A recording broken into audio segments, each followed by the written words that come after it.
우리는 지난 1월 코로나 이후로 참 많은 일들을 겪고 있습니다. 누가 말했듯이 한 번도 겪어보지 않은 길들, 그 한 번도 겪어보지 않은 일을 겪고 있다고 말하는데요.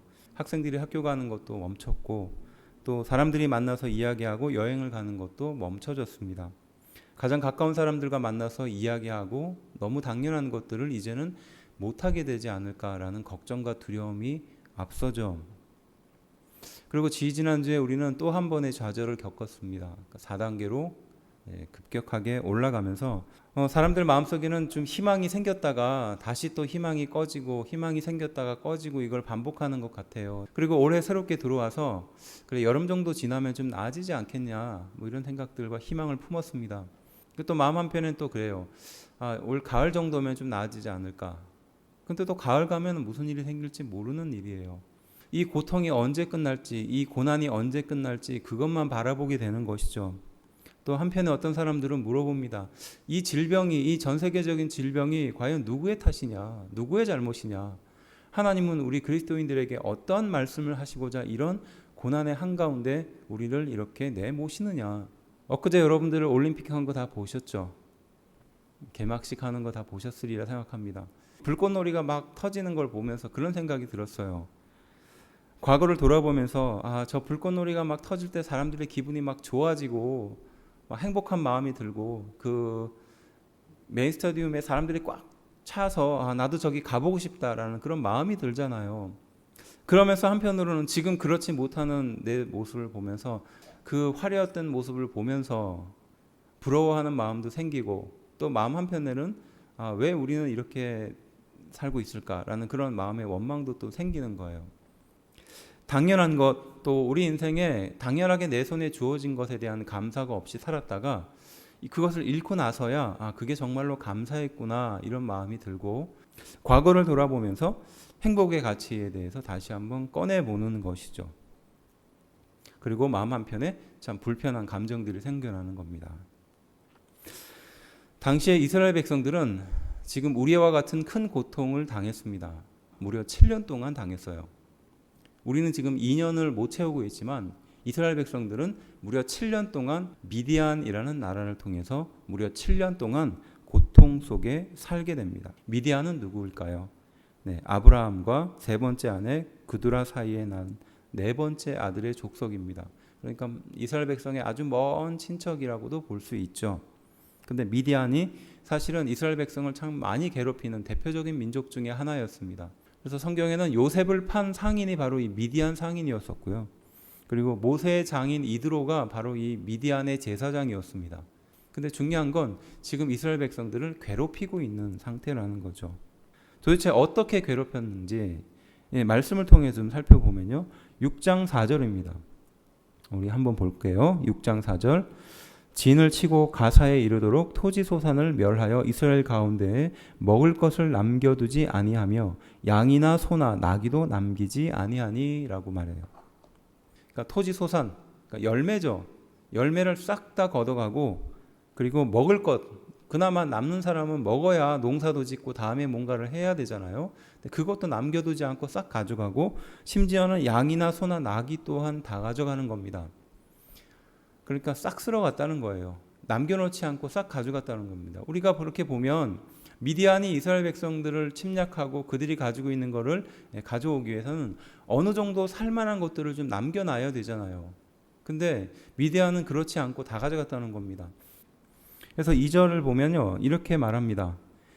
미디안이 손이 이스라엘을 이긴지라 이스라엘 자손이 미디안으로 말미암아 산에서 웅덩이와 굴과 산성을 자기들을 위하여 만들었으며 그러니까 이 미디안 사람들 때문에 이스라엘 백성들이 산으로 도망가 가지고 거기서 굴을 만들고 도망가면서 살았다는 겁니다.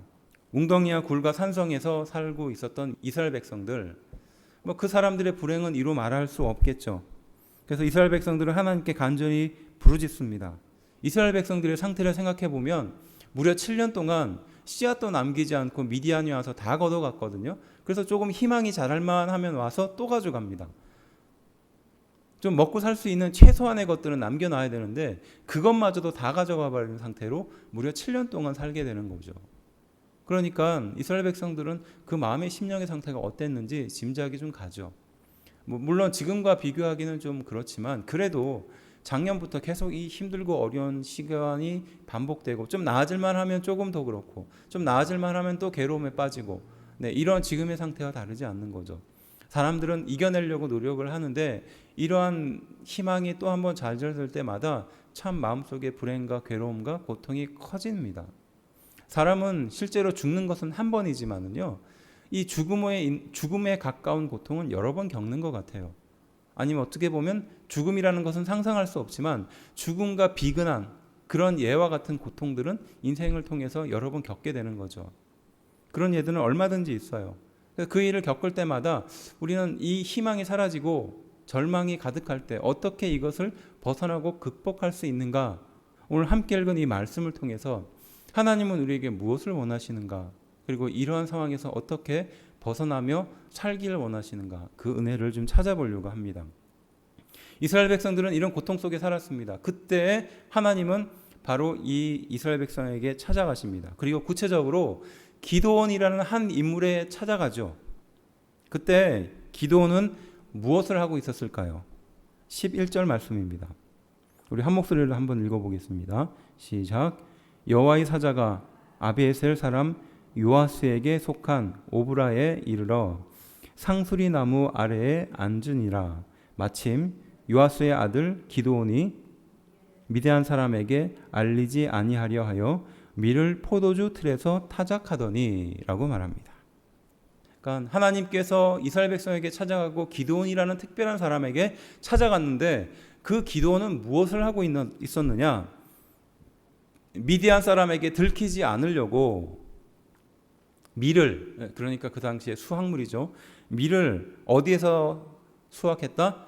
포도주 틀 안에서 수확하고 있었던 겁니다. 자, 포도주 틀은 굉장히 큰 겁니다. 근데 이 포도주를 밟아야 할 그 틀에 지금 기드온은 밀을 추수하고 있었어요. 이유는 단 한 가지였습니다. 미디안한테 들키지 않으려고. 그때 하나님은 이렇게 말씀하십니다. 12절. 여호와의 사자가 기드온에게 나타나 이르되 큰 용사여 여호와께서 너와 함께 계시도다 하매라고 말하죠. 포도주 틀에서 밀을 수확하고 있었어요. 이유는 몰래 미디안에 들키지 않으려고 조마조마한 마음을 가지고 지금 포도주 틀 안에서 몰래 밀 수확을 하고 있었던 겁니다. 그때 하나님은 그 기드온에게 찾아가서 큰 용사여 여호와께서 너와 함께 하실 것이다 라고 지금 말씀하고 있는 거예요. 가장 취약할 때, 가장 비굴할 때 하나님께서 지금 기드온에게 찾아가신 거죠. 예를 든다면 어떤 예가 될까요? 잘 다니고 있는 직장에서 잘린 겁니다. 그래서 집에 와가지고 할 게 없는 겁니다. 자존감은 낮아질 대로 낮아져서 가족들 눈치는 계속 보고 있는데 새벽 2시가 되니까 배가 고픈 거예요. 그래서 뭘 먹긴 먹어야 되는데 나가서 부엌에서 부스럭거리면 가족들 깰까 봐 몰래 나와가지고 이제 라면에 물을 막 부으려고 하는 그 순간 하나님이 찾아와서 너는 잘 될 거야 이런 것과 다른 거죠. 여러분들은 어떻습니까? 하는 모든 일이 잘 되면 하나님이 나와 함께 하시고 여호와께서 나와 함께 하실 것이다라고 하면 당연히 믿습니다. 그리고 더 큰 축복을 줄 것을 믿습니다라고 고백할 겁니다. 그런데 하는 사업도 안 되고 하던 일도 안 되고 인간관계도 끊기고 엉망이 된 거예요. 어느 날 하나님이 찾아와서 하나님이 너와 함께 할 거야. 하나님이 너를 축복할 거야 라고 말한다면 믿어지나요? 믿어지지 않겠죠. 지금 기드온이 그런 상황이었던 겁니다. 그때 기드온과 이스라엘 백성들은 4가지 반응을 보여줍니다. 13절입니다. 우리 한 목소리로 좀 읽어볼까요? 기드온이 그에게 대답하되 오 나의 주여 여호와께서 우리와 함께 계시면 어찌하여 이 모든 일이 우리에게 일어났나이까? 또 우리 조상들이 일찍이 우리에게 이르기를 여호와께서 우리를 애굽에서 올라오게 하신 것이 아니냐 한 그 모든 이적이 어디 있나이까? 이제 여호와께서 우리를 버리사 미디안의 손에 우리를 넘겨 주셨나이다 하니. 이게 기드온과 이스라엘 백성들의 첫 번째 반응이었어요. 오 나의 주여 여호와께서 우리와 함께 계시면 어찌하여 이 모든 일이 우리에게 일어났습니까? 라고 묻는 거죠. 그러니까 지금 현재 이 불행에 대해서 기도는 불만을 이야기하는 겁니다. 원망을 꺼내놓는 거죠. 하나님이 함께한다면 어떻게 이런 상황이 벌어졌습니까? 말도 안 됩니다. 미디안이 우리를 7년씩이나 괴롭히고 먹을 것도 싹 가져가 버리고 우리가 살고 있는 터전에서도 살지 못하게 이렇게 산에서 굴에서 몰래 살게 만드는 이 하나님, 어떻게 하나님이 우리와 함께 하십니까? 라고 묻는 거죠. 그리고 우리 조상의 하나님, 애굽에서 우리를 이끌어냈던 그 놀라운 기적이 우리와 함께 했다면 이런 일들은 일어나지 않았을 겁니다. 하나님이 버리지 않고는 어떻게 이런 일이 일어납니까? 라고 기도원이 묻고 있는 거죠. 이스라엘 백성들이 갖고 있는 원망과 또 과거에 받았던 은혜를 잊어버리는 현재의 상태를 그대로 보여주는 겁니다. 두 번째 15절 말씀입니다. 그러나 기드온이 그에게 대답하되 오 주여 내가 무엇으로 이스라엘을 구원하리이까? 보소서 나의 집은 므낫세 중에 극히 약하고 나는 내 아버지 집에서 가장 작은 자니이다 하니. 하나님께서 이스라엘 백성에게 또 이제 기드온에게 이런 큰 사명을 맡길 것이고 회복해 주실 것이다라는 약속을 하는 그때에 기드온이 하나님께 했던 대답입니다. 내가 무엇으로 이스라엘을 구원하겠습니까? 그러니까 내 능력이 없다는 것이죠. 또 나의 집으로 이 므낫세 중에 가장 약하다라는 겁니다. 므낫세라고 말하는 것은 힘이 없는 그런 지파였는데 내 지파도 힘이 약한데 어떻게 내가 이스라엘 백성을 하나님의 큰 영광을 나타내는 일에 사용할 수 있느냐? 나는 약하다는 겁니다. 우리 지파도 약하다는 겁니다. 또 나의 아버지 집에서 가장 작은 자이다. 그나마 므낫세의 지파도 작은데 나의 아버지 집에서 내 형제들 중에서 나는 가장 연약하고 작은 사람이다. 내가 무엇으로 이스라엘 백성을 구원합니까? 또 우리의 지파는 힘이 없습니다. 또 나는 우리 집 중에서도 가장 연약하고 약한 사람입니다. 이렇게 말하는 거죠.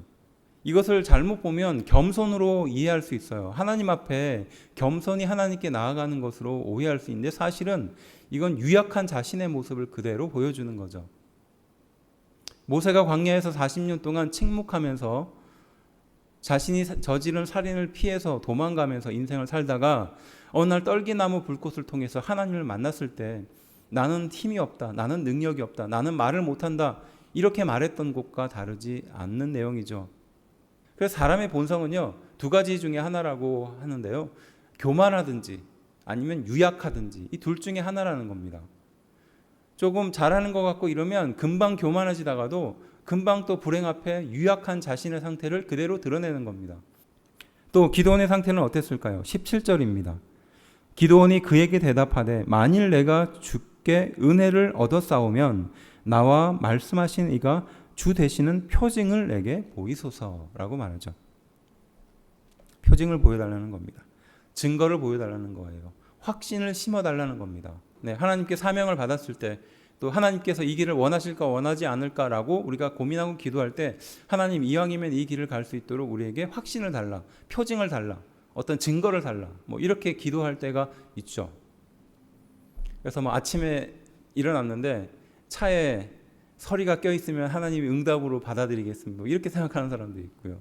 내가 첫 번째 만난 사람이 뭐 그 말을 알게 하면 내가 하나님 응답으로 알겠습니다. 뭐 이렇게 생각하는 사람도 있습니다. 뭔가 확신을 가질 만한 표징이 필요한 거예요. 또 이스라엘 백성들은 어땠을까요? 바로 이 기드온이 이 하나님의 말씀대로 아세라와 그 바알의 산당을 다 제거해버립니다.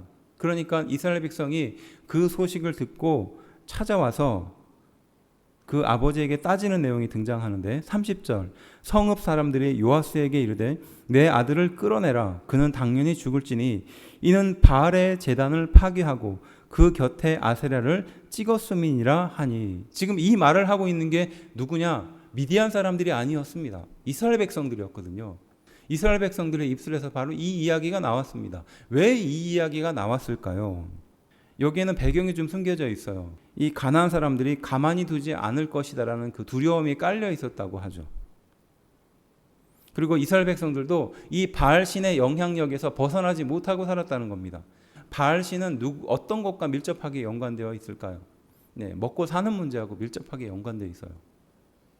풍요의 신입니다. 농사를 지었을 때 그 농사를 관장하고 거기에 풍성한 열매를 주는 신이 바로 바알 신이거든요.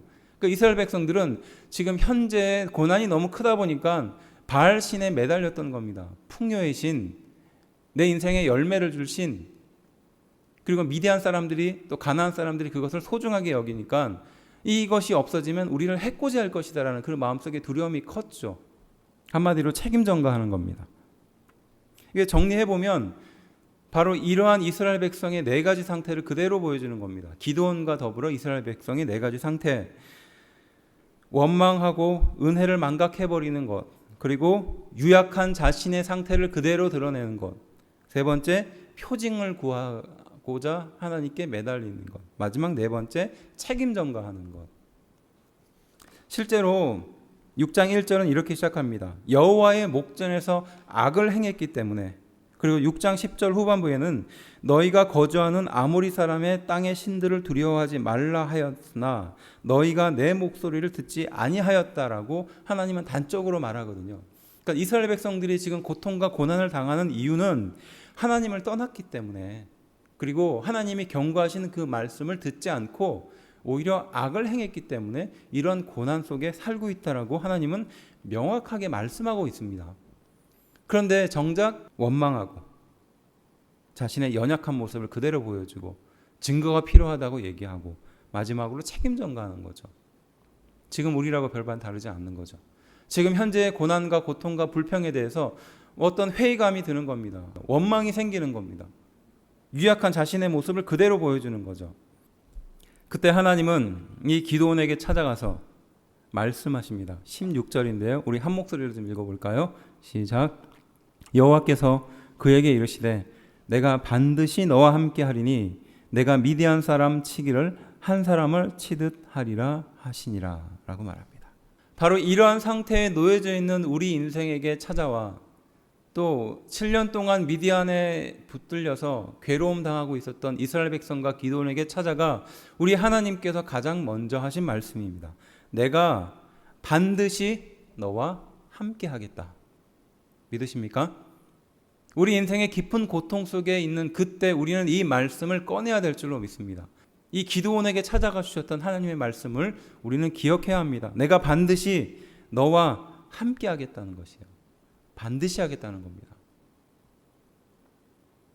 그리고 또 하나님은 말씀하십니다. 7장 2절 여호와께서 기드온에게 이르시되 너를 따르는 백성이 너무 많은즉 내가 그들의 손에 미디안 사람을 넘겨주지 아니하리니 이는 이스라엘이 나를 거슬러 스스로 자랑하기를 내 손이 나를 구원하였다 할까 함이니라 라고 말합니다.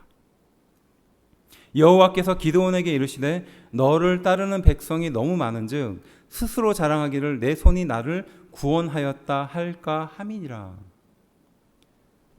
하나님이 일하시겠다는 거죠. 이스라엘 백성들이 자신을 오해해서 자신의 손으로 이 모든 것을 이뤘을 것이라고 그렇게 이해할까 봐 하나님께서 직접 하겠다는 것이에요. 하나님이 일하시겠다는 것이죠. 내 능력으로 하는 것은 신앙이 아닙니다. 내 능력으로 도저히 할 수 없는 것을 하는 것이 신앙인 줄로 믿습니다. 반드시 하나님이 함께 하셔야 하는 것이죠. 만일에 내 계산과 내 예상대로 모든 것이 되고 있다면 그것은 바꿔서 표현하면 그와 함께하지 않는다는 뜻이기도 합니다.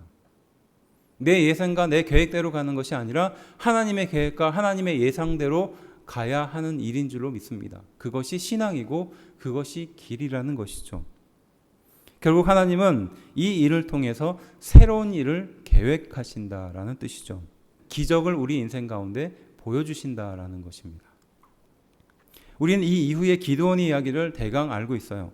미디안과 아말렉과 동방 사람들이 진을 쳐서 이스라엘 골짜기에 서서 이스라엘 백성들을 다시 한번 침략하고자 모든 힘을 다 집결해서 모이는 그때 하나님이 거기에서 어떤 기적을 보여주고 그들에게 길을 보여줬는지 너무나 잘 알고 있습니다. 이후 이스라엘 백성들이 회복돼서 어떻게 하나님께 예배하며 회복하는지 또한 잘 알고 있죠. 그렇게 보면 하나님께서 우리 인생에 관여하시는 그 순간 하나님은 새로운 길을 우리에게 허락하신다라는 것을 알 수 있어요. 과거에 붙들려서 현재의 절망에 붙들려서 우리는 한 걸음도 나아가지 못하는 그때 하나님이 함께 하시는 그 순간 우리는 새로운 길을 걷게 된다라는 뜻이죠. 하나님의 말씀이 하나님의 능력이 우리와 함께하는 그 순간 하나님이 반드시 함께 하심이 우리에게 있습니다. 또한 하나님이 우리와 함께 일하심이 있습니다.